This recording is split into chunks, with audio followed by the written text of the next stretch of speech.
Here's your news for August 3rd, 2020. And your headlines for today include Vince McMahon rejected insane amount of segments for WWE Raw tapings, why Triple H and Tessa Blanchard met, Wikipedia says she signed with WWE, WWE writer's contract leaked online, Backstage reason why WWE were forced to make last-minute changes to AJ Styles vs. Matt Riddle, why several underused WWE stars are getting pushed, opening segment for next week's Raw revealed, Roman Reigns slated for WWE program next week, Bray Wyatt breaks silence following Alexa Bliss attack, Chris Jericho locks down new AEW nickname, and more. We're kicking off today with news from Raw, as Vince McMahon has apparently been on a tear backstage. With plans to film 2 episodes of Raw today as well as SmackDown tomorrow, it's no wonder why some backstage are comparing the current schedule to organizing WrestleMania.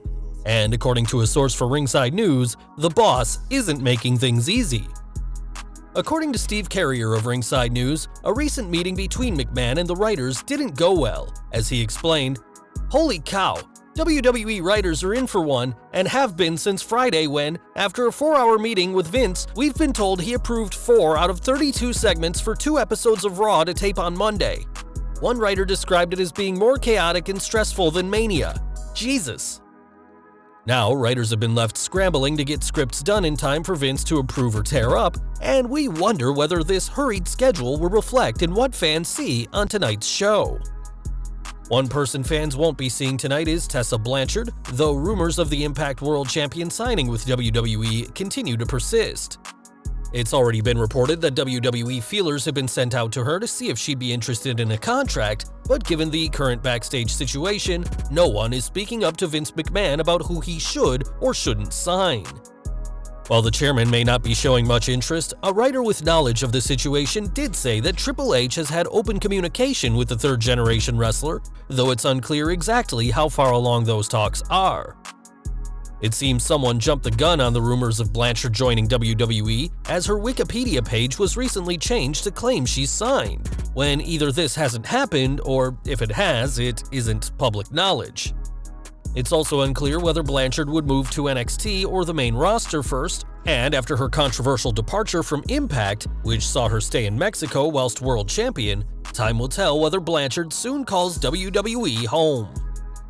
Speaking of new jobs, it's no secret that WWE have hired and fired a lot of folks this year, and now fans can see what goes into a WWE contract. This week, Reddit user Just Joey shared a photo of a WWE writer's contract, saying that he ultimately turned the deal to temporarily write for SmackDown down, but now that the day that his trial period would have been has passed, he's had the contract framed. The contract reveals that Joey would have been answering to the WWE's Vice President of Creative, Ed Koskey, and that as a temp, he wouldn't be eligible for medical benefits, paid time off, or any personal or sick days that regular employees receive. Whilst Joey turned down the deal, it seems like it meant a lot to him that he was offered a contract in the first place, and he's very kindly given fans a look at a document only a handful of people will ever actually receive. Over to SmackDown next, as Matt Riddle is feuding with King Corbin at the moment, but that wasn't what was originally planned for the King of Bros.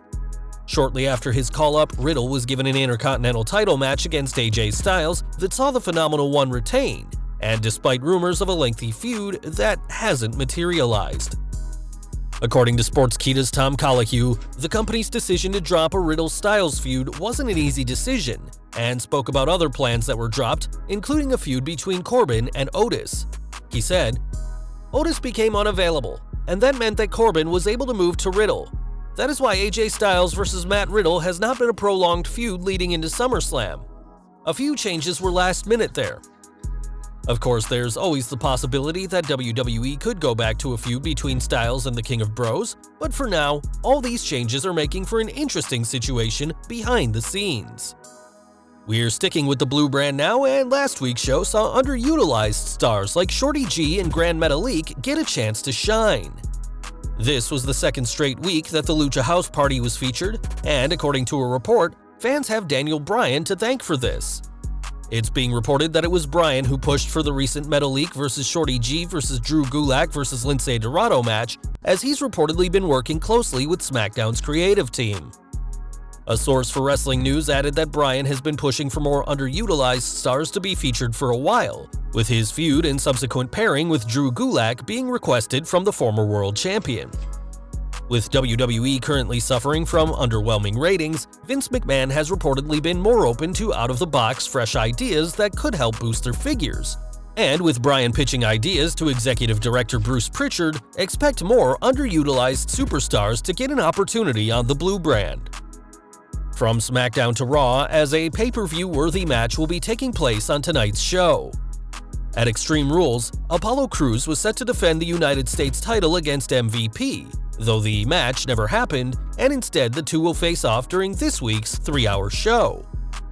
This match will presumably mark the end of the old US title design that began in 2003, as MVP has crowned himself the unofficial United States champion with a new title to prove it.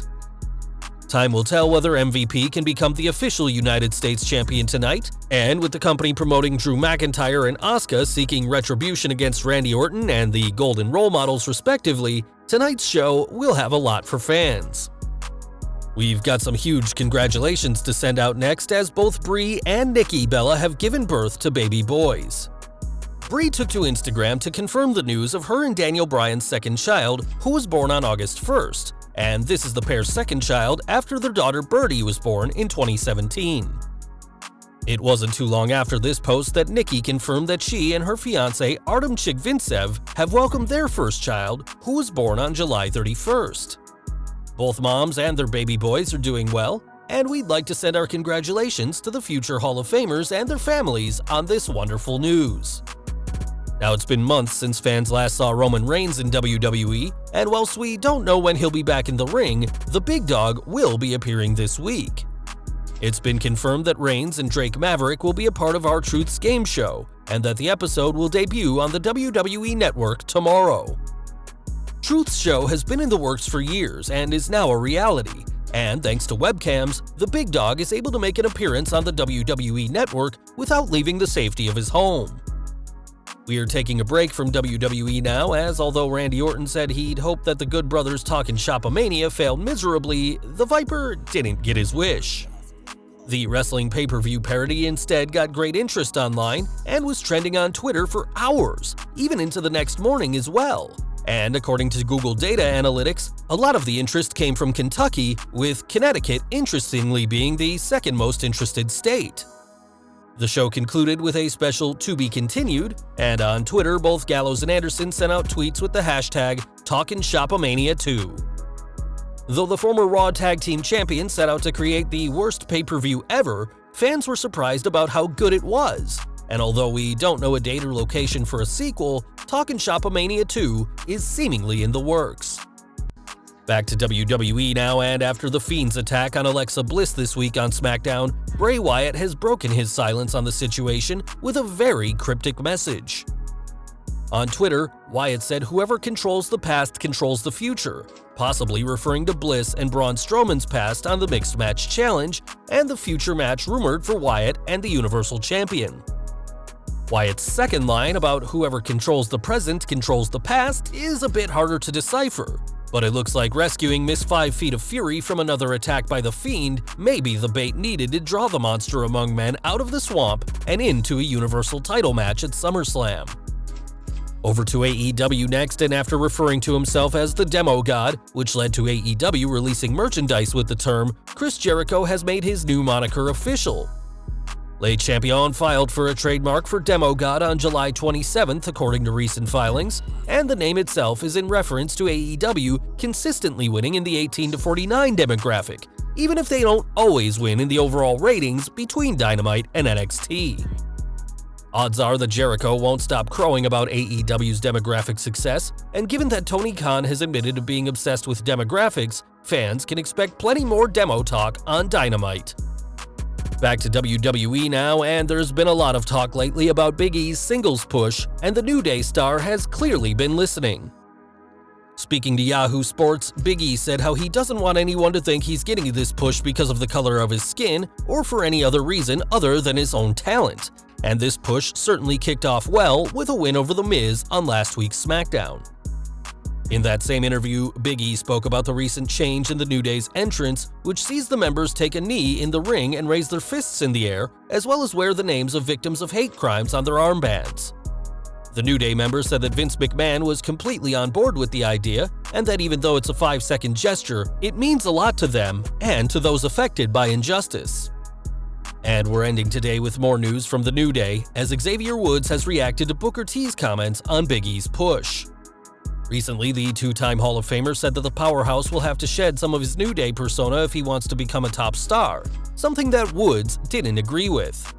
Reacting on Twitter, Woods sarcastically said how doing what others told them had worked so well for them in the past, and given that Kofi Mania was able to run wild without Kingston ditching his New Day side, there's no reason why Big E can't do the same.